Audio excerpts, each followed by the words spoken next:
وسلم. نحن الآن أمام قصر بوس ذي بوس الملك التبع الحميري. هذا القصر الذي أمامي الآن، هذا الذي أشير إليه الآن، هذا هو قصر ذي بوس، وتعذر الوصول إليه بسبب الطرق الوعرة والضيقة، فمن هنا نصور هذا القصر، قصر ذي بوس.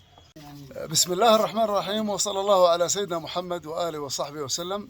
نحن الآن أمام قصر بوس ذي بوس الملك التبع الحميري. هذا القصر الذي أمامي الآن، هذا الذي أشير إليه الآن، هذا هو قصر ذي بوس، وتعذر الوصول إليه بسبب الطرق الوعرة والضيقة، فمن هنا نصور هذا القصر، قصر ذي بوس.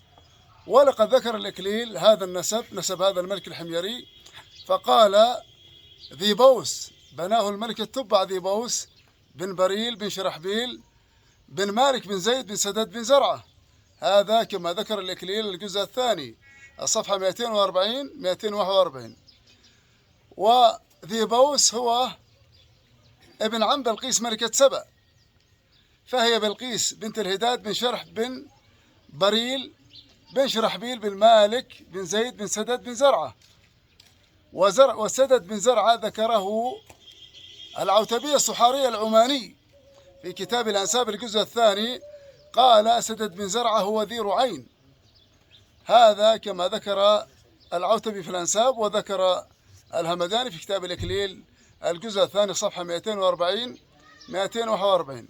وإخوان ذي بوس طبعا 4، ومن ضمنهم شرح، طبعا أولاد ذي بوس شرح ومرثد أيفع وحسان ذا مراثد 4 نفر، ليسوا أولاد ذي بوس، إنما هم أولاد بريل ذي سحر كما ذكر الإكليل.